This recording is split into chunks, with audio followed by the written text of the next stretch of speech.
Il-Pulizija irnexxiela tidentifika ż-żewġ Maltin involuti fiċ-ċirku tat-traffikar ta' vetturi misruqa bejn Sqallija, Malta u l-Libja. Sorsi qrib l-investigazzjonijiet fl-Italja ikkonfermaw ma' One News li ż-żewġ tirġiel arrestati huma Anthony Grech u Michael Delia, żewġ persuni li isimhom mhux ġdid mal-Pulizija Maltija. Fl-aħħar jiem il-Pulizija Taljana arrestat 40 persuna brabta ma' dan iċ-ċirku li kienet irendi eluf kbar lil dawk involuti f'dan it-traffikar. One News jista' jiżvela wkoll li fost l-arrestati hemm 3 Libjani li jgħixu f'Malta. Huma ġew arrestati kollha kemm huma fi Sqallija wara operazzjoni imsejħa Coast to Coast. L-istess sorsi qalu li l-Libjani allegatament kienu qed imexxu traffikar illeċitu minn Malta għal Libja filwaqt li l-Maltin kienu qed iservu ta' intermedjarji sabiex il-vetturi jiddaħlu f'pajjiżna bil-katamaran.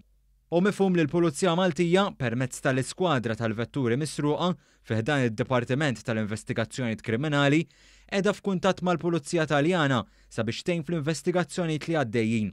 Fil-fatt, fl-aħħar snin, il-Pulizija Maltija irnexxiela tintraċċa qatt ta' karozzi li kienu sejrin il-Libja minn Malta b'mod irregolari. Ingħad li fost il-31 karozza li l-Pulizija interċettat fl-Italja hemm qatt minnhom li huma lussużi u oħrajn kummerċjali. Dawn il-vetturi ġew irritornati lis-sidien li minn għandhom insterqu f'reġjuni differenti fl-Italja.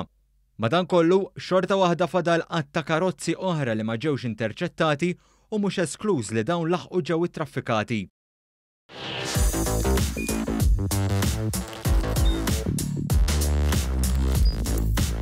Idħol fuq one.com.mt u hemmhekk tista' tara l-programmi kollha li jxandru fuq One permezz ta' One Play.